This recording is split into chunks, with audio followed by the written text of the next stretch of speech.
Hoş geldiniz arkadaşlar. Hayırlı akşamlar, bol kazançlar. Umarım her şey yolundadır diyelim. Piyasamıza ve öncelikle kendi durumumuza bir bakalım. Bir seyrimiz doğru gitti mi, nasıl? İşlemlerimizin zararlarını bir görelim. Durumlara, vaziyetlere bir bakalım. Yol haritamızı tekrar bir çizelim derim. Burada zararımız azalıyor. Evet, güzel. Burada zararımız tabii daha fazlaydı ama bunda da ufak ufak azalıyor. Henüz o kendi adıma beklediğim yükselişi yaşamadık diye düşünüyorum ama genel anlamda piyasa bir BTT gelmiş burada. Hadi bakalım BTT'yi de dün baktım mı hatırlamıyorum ama şeyle başlayalım, Rainbow'la bir piyasaya da şöyle bir baktığımda yükseliş güzel gidiyor gibi. E, Genel hatlarıyla doğru gittiğimizi düşünüyorum kendi adıma. Bakalım. Burada eee, e- evet, şurası tekrar yükselişe geçmiş. 2.65, 2.50, 60 civarlarına beklentim vardı. Oraya doğru gelmişiz. Bu güzel. Doğru bir analiz oldu bizim için. Burada da turuncuya doğru gidiyoruz ufak ufak. Burası tamamen free takılan bir bölge olduğu için altcoin sezon indeksini çok hayli almıyorum açıkçası artık. Burada yeşillerin iyice azaldığını görmüştük. Ufak ufak pariteler toparladıkça kırmızıların azaldığını görürüz. Şimdi baktığımızda dominans tarafında ne görüyoruz? Bitcoin dominans 59, Ethereum 11, adır tarafı 30 olarak devam ediyor süreç. İlk 20'de muhtemelen BNB, evet, tamam. Bitcoin, Ethereum, BNB, Ripple olarak devam ediyor burada da. Eee, Buradan alacağımız başka bir şey yok. Genel paritelere bakacağız. Ayı bölgesinde olduğumuzu hala görelim burada. Ayı bölgesindeyiz. Alım bölgeleri hep dediğimiz gibi. Bu süreç ne kadar böyle olumlu geçecek ona bakacağız. FOMO tarafı için çok erken. FOMO tarafına bakacağımız zaman işler kırmızıya gittiğinde kar almayı bilmemiz gereken bölgeler. Son 24 saatte bakalım. Evet, güzel hacimli bir kırmızı olmuş. Güzel, yani shortçuların daha çok üzüldüğü bir piyasa. Doğru. Beklediğimiz şey buydu aslında. Buradan sonra heatmap'imize bir bakalım. Heatmap'te anlattık hep, şu yukarıda artık bakın burası dolu, yukarıda boş işler. 75 hedefim vardı. Oraya geldik mi bilmiyorum. Şimdi tam bakarız. Olumsuz bir senaryo yok. Evet, 75'te az kalmış. Şimdi bakalım. 4'ü de görmüşüz aslında. Pardon. Burada eğilimiz doğru gitmiş, kendi adıma baktığımda. Ne yapmak lazım? Şimdi kısmına geçeceğiz tabii ki birazcık. Şöyle alttan başlayalım bakalım. Genel anlamda piyasaya. Rush için yükselişi konuşmuştuk. Zaten bu bölgeden tekrar bir tepki. Güzel değere gitti aslında. Bir olumsuz durum burada yok. Sadece dönüş arayacağız tabii ki. Haftalık bölgeden dönmüş güzel bir bölge. Baktığımızda çok böyle absürt bir durumda mı? Yani dönüş aramak lazım. Yani ben bu tarz durumlarda daha çok bekleme modu benim için daha doğru olur. Buradaki durumda onu gerektiriyor bence. 1, 2, bunu atacağız. 4 buradayız. Ha, şeyleri at. O zaman 1, 2, 3, 4'ümüzü de atalım. Evet, yani ben bu bölgelerden dönüş, yani şu an alım bölgesinde olduğunu düşünmüyorum açıkçası. Tüpraş açısından Ereğli için zaten düşüşün bitmesini beklemek lazım. Tekrar dahil olmak için o süreci yaşamak lazım diye düşünüyorum. Öyle yaparsak baktığımda evet, şu aylık bölgeden de dönmüş olması mantıklı zaten. YouTube zaten bizi ölü sayıyor herhalde. Öneri falan hiçbir şey olmadığı için kendimize çektiğimiz videolar serimize devam ediyoruz. Maalesef bu dönem böyle, bakalım. belki bir gün patlama yaşarız diyelim. Ya şey değilim hani böyle beklentim olmadığı için çok fazla sıkıntı değil ama işte nihayetinde tabii ki sadece kendi kendimize de bir şey yapmak bazen de sıkıyor. Öyle ama bir arşiv olarak durmasını temenni ettiğim şekilde devam ediyorum. Buradaki sürecin düşüşten sonra bakarız. Henüz bitirdiğinde düşün. Türk Hava Yolları'nda evet beklediğimiz bölgelere geldi şu aylık bölgeler. Risk alınabilir mi? Ufak ufak denenebilir. Ben yine de şu dörtlüyü de aşağı aldıktan sonra denemenin daha doğru olacağını düşünüyorum. 4 günlüğü de aşağı alalım ondan sonra bakarız. Henüz orada değiliz çünkü. Bunlar da yarın buraya gelecek. Daha iyi olur bence. Şu bölgeler gelirse daha iyi zaten. 160'lar. İş Bankası'nda da düşüşün evet devam etmesini bekliyorduk. Düşüşünü yaptı. Gayet de beklentimizi karşıladı aslında baktığımızda. Varsak sürecin de devam ettiğini görüyoruz. Düşüş henüz bitti demek için erken bence. Yani işleme dahil olmak için biraz daha beklemek bana daha doğru geliyor burada. O yüzden buradaki sürecin bir bitmesini bekleyelim. Şu böyle 13 küsürler mantıklı duruyor. Ama burada da yani şu 4 günlük kazanınca bakarız. Evet, BCH açısından yukarı yön zaten konuştuk. Hani buralarda risk almak gereken bölgeler diye. O riski alanlar var ise şu an kârdadır. Gayet de güzel gidiyor. 4 günlük bölgenin de üstüne attı. Şimdi en azından şu 550-560 bölgesine kadar yükseliş mantıklı duruyor. Link açısından bizim aslında bir seri yapıyordum böyle 3 parite buluyordum. O seride bu hafta geçen hafta çok yoğun olduğu için bakamadım açıkçası ama bir önceki serimizde link vardı. Tam hedefine de gelmiş gibi aslında yani hedefine derken o yükselişinde yapmış gibi o aylık bölgelere 11'lere doğru yükselişi mantıklı duruyor. TRX açısından beklediğim yükseliş değil aslında şöyle değil yani şimdi açıklayacağım şunları bir halledeyim. Yükseliş beklentim var ama işleme dahil olma bölgem burası olmazdı. Yükselmeyeceğini konuşmuyoruz. Çünkü zaten şu bölgeyi söylemiştik yine de. Şu bölge bir alım bölgesi zaten şu dikdörtgen hani şöyle yaparsak. Eee, Onunla ilgili sıkıntı yoktu ama biraz daha açıkçası yani şöyle yaptığımızda bu bölge zaten alım bölgesi. Bunda sıkıntı yok. Yine de dediğim gibi biraz daha ben şu bölgelere sarkar diye bekliyordum. Sarkmadı. Ama yükseliş beklentimiz vardı zaten. Sadece bu parite özelinde sanırım buydu diye hatırlıyorum. Bakalım bir aylığına. Evet. Evet aylık böyle. Yani şu bölge biraz tehlikeli 32'ler falan. Sol aylığını geçelim şimdi bunu. Niye bir gelelim. Bakalım.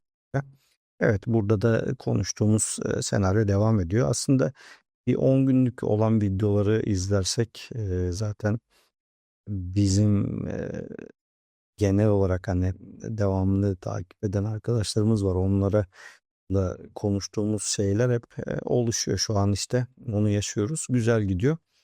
Burada da 100-110 civarlarını görecektir. FED geldik kârdayız burada da çok şükür. Bazı pariteler ağır gidiyor. Bazıları daha hareketli gidiyor tabii ki. Ama seyrimiz ve yönümüz doğru oldu açıkçası. Güzel, bayağıdır da bekliyorduk. Hala da o kesinler olmadı. Kesinler olduktan sonra da onlara bakacağız. Henüz tamamlanmış bir şey yok yukarı bölgeler açısından. Yukarıdaki bölgeler tamamlanınca da ters duruma bakarız. Ha, ben yine söylüyorum benim buradan bir boğa beklenti içinde falan değilim. Yani benim öyle bir beklentim yok. Ben %25-30 karları alıp geçme tarafındayım şu an için. Çünkü bütün aylık bölgeler yukarıda hiç aşağı değil. Bakın bu ne mesela da aylık. Yani aslında biz yukarılara gidip red diyeceğiz. Bunu da düşünmenizi isterim açıkçası. Çok da böyle boğa geldi vesaire şeylerine girmeye gerek yok. Şimdi yine çünkü muhtemelen göreceksinizdir. Yani benim bir takipçi kitlem yok ama X'te veya işte orada burada yüz ağlı hesaplarda işte tekrar PNL'leri göreceksiniz. Halbuki yani şöyle düşünürseniz burası 10 Ekim 6 3 kat aşağıda şu an parite, yani öyle düşüneceğiz. Bu hepsi için böyle olduğu için hani şu an Neo açık, diğerlerinde de çok farklı değil, çoğu öyle yani. O yüzden biraz yani her gördüğünüz ekrana vesaireye de bakmamak lazım bence. Sonuçta kendimize bakacağız. Burada devam eden süreç var. Ben bir yandan da şey diyeyim, hani şöyle bir mantık, daha Binance yazamayan adamı da niye takip edin? Mantık olarak baktığınızda mesela işte burada az olan veya çok olan değil. Şunu yapabilirsiniz yani, şey için söylemiyorum kimseyi kötülemek veya bu benim şeyim değil. Herkes kendi tercihini, kendi şeyini yapar ama bakın burada girdiğinizde işte ben login olmadım bilerek. Niye? Çünkü bunu siz de girdiğinizde orada aynı şeyi yazdığınızda burada çıkıyor. Benim karım, zararım, bütün hesap geçmişim, her şeyimi burada görebiliyorsun. Son bir yıllık. Bu tarz şeyler paylaşabilen insanları bence daha dikkate alsanız daha mantıklı olur sizler açısından. Beni dikkate almayın. Yani ben kendimle ilgili bir şey söylemiyorum zaten. Beni takipte etmeyin, copy trade de yapmayın. O başka bir mevzu. Ama insanlar böyle bunları koyar. Hani der ki benim işte bütün burada pozisyon historiye bakın, burada her şeyini görürsünüz. Bu adamlar en azından size bir rehber olabilir şey anlamda. Evet, bu adam bu işlemi açıyor. Karı veya zararı olabilir. Bakın bu başka bir şey ama size bir PNL sunduğunda bir görüntü, bunu yani komik yani. Bu tarz şeylere girmeyin. Hatta ben size yarın mesela, bugün artık şey yapmadım ama yarın mesela 10 saniye 20 saniyede PNL ekranı beraber yapalım burada. Oradan görürsünüz. O yüzden hani bunlara çok şey yapmayın. Böyle insanları görüyorum çünkü. Ben eskiden çok dikkat ederdim. İşte o zaman Twitter olarak geçiyordu. Böyle gördüğüm zaman işte insanlar atlıyor. Ben özel mesaj atardım. Yani işte grafik şöyle görünmüyor. Grafiği falan atardım. Artık onları yapmıyorum tabii ki. Herkes sonuçta kendinden mesul, ama yine de insan görünce böyle hayret etmiyor değil. Yani çok ciddi abonesi olan insanlar var. Tuhaf geliyor yani biraz da, ne diyeyim? Demek ki insanlar seviyorlar. Burada BNB için de konuştuğumuz senaryo güzel tuttu. Devam edecek en azından şu aylık tepelere kadar. Güzel gidiyor. CZ açısından da zaten şu bölgelerde 10 Ekim'i hedeflemiş. Oraya doğru gidiyoruz.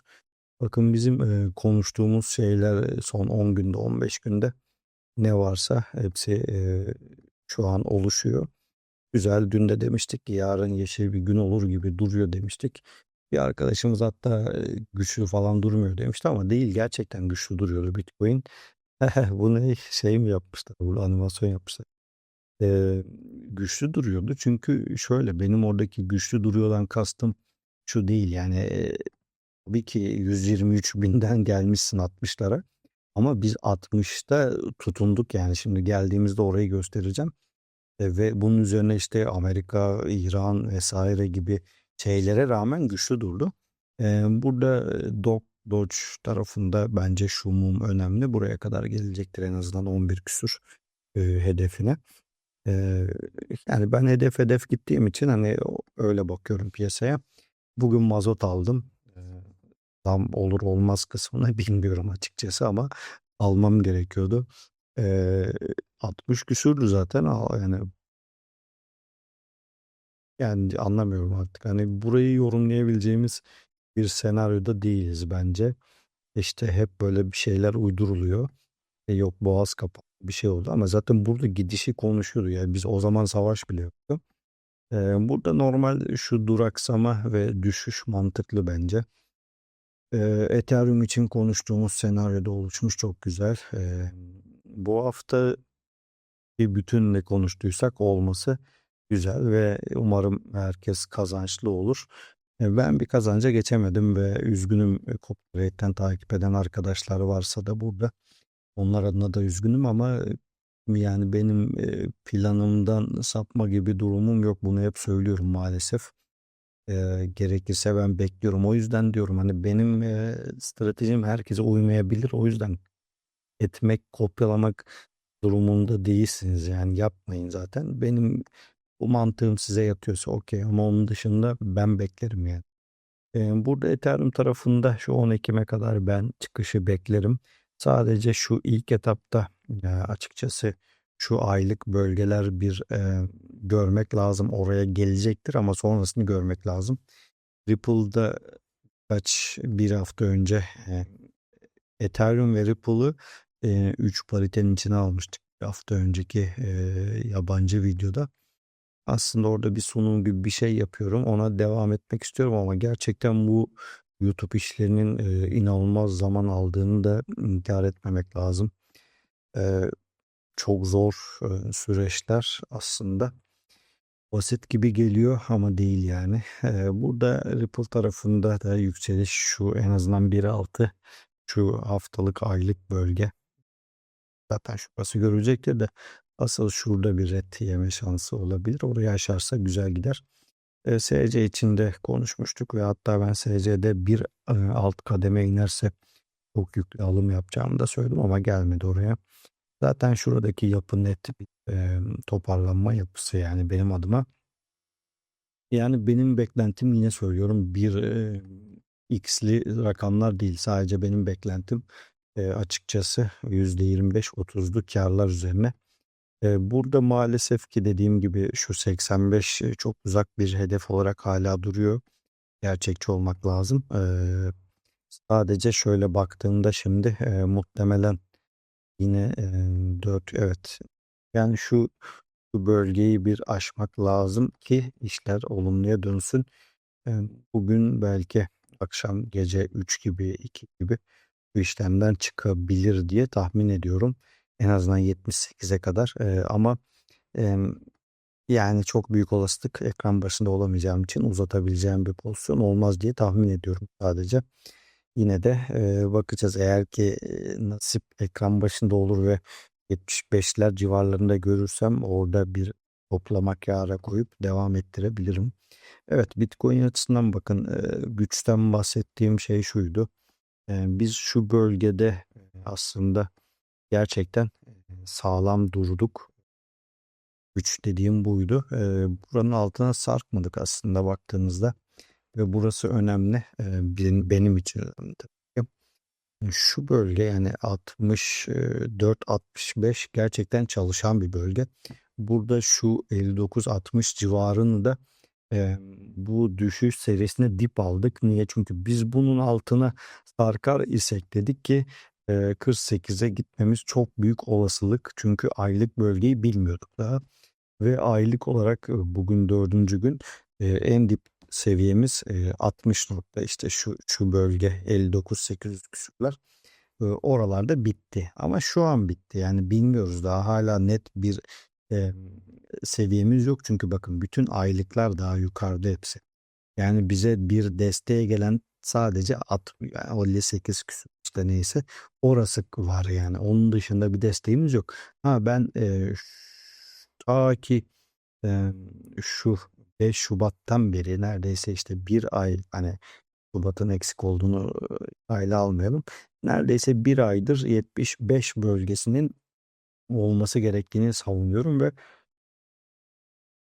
bütün videolarımızda bunu konuşuyoruz ve şimdi oraya geliyoruz. Yani benim güçten kastım bu. 10.000 dolarlık bir yükseliş benim için gayet iyi bir senaryo. Ve bu bence tuttu. Şimdi oraya göreceğiz ondan sonra. Gümüş ve altın için benim düşüş beklentim devam ediyor. Aynı altın için de geçerli. Düşüşlerden sonra bakarız. Dün dedik daha şuradaki yapı net bir düşüş yapısı ama TL doları çok böyle biz şey gibi değerlendiremiyoruz. Hani bizdeki anlık haber akış vesaireler her şeyi değiştiriyor. Total 3 için zaten yükselişi konuşuyorduk mantıklıydı. Daha dün de konuştuk. buradaki süreçte yukarı yönlü devam ediyor. Bir olumsuz senaryo yok burada da açıkçası. Şu 10 Ekim bölgesinde bakacağız. Evet, buradaki düşüşü de konuşmuştuk zaten. Hatta hedef olarak şu bölgeye 6 küsurları verdik. Bence burada da doğru bir şekilde gidiyoruz. Yani buranın düşmesi paranın nakitin alt paritelere kaymasıyla alakalı bir mevzu ve onun olduğunu da zaten görüyoruz burada. Takip edeceğiz bunları da. Total 2 için de bakın hedeflediğimiz bölgeye az kaldı. Şimdi burada bugünden sonraki süreçler önemli. Ya biz tekrardan bu es gibi kalıp hop aşağı çakılacağız ya da işte bu bir aydır süre gelen o düşüşün birazcık yukarılara doğru olan hamlelerini yaşayacağız. Ben tedbirli olmakta yine de kararlıyım. Şu bölge burada 1.3-1.4 sonra işte 1.18 ama oraları görünce ne olacağına bakacağız. Adır tarafındaki düşüş devam ediyor. Bunda normal bir seyrinde gidiyor. Aslında bütün çoğunluk baktığımız ve konuştuğumuz şeyler oluşuyor. Şu an güzel ve bir senaryomuzda aksi bir durum yok. Bu olumlu bir durum bizim için. Yani piyasaya kendimiz de hakim olalım ki doğru karar verelim. Şurası 6.88 olabilir. Bu da muhtemelen yukarı kesiyordur. Evet daha tam kesmemiş ama iyi bir gidişatı var. Bunların birkaç tanesinin haftalık ve aylıklarına vaktim de olamadığı için yapamadım. Onları da yapacağım ama şu anki baktığımız şey onları etkilemeyecek. O yüzden çok da aceleci davranmamış olabilirim ama onları da yapmak lazım. Buradaki süreç benim için şu bölgeye kadar gidecektir, 34'e kadar. Orada karar veririz tekrardan. Burada dominansın da yukarı yapması beklediğimiz bir senaryoydu. Dün de konuştuk ama burada güzel olan şey şu. Şimdi bu dominans olayı birazcık karıştırılıyor. Yani mantıksızlık şu oluyor. İşte dominans düşünce altlar uçacak, çıkınca altlar öyle değil. Bu dominans dediğimiz mevzu tabii ki etkiliyor ama buradaki mevzu paranın çoğunluğunun nerede olduğu. Yani para çoğunluğu Bitcoin'de ama altların olan fiyatına direkt etkisi yok yani tabii ki. Yani sonuçta nihayetinde buradaki şu seviyelerdeyken birçok parite bunların 3 katı fazlaydı fiyatları. Öyle de düşünmek lazım. Piyasada olumsuz bir durum yok bence. Eee, Umarım herkes kâra geçer. Ben geçemedim. Bu seride de zararım devam ediyor. Herkese bol kazançlar, hayırlı akşamlar. Umarım ben de kârımı göstereceğim bir yarın yaşarım. Herkese tekrardan bol kazançlar, hayırlı akşamlar.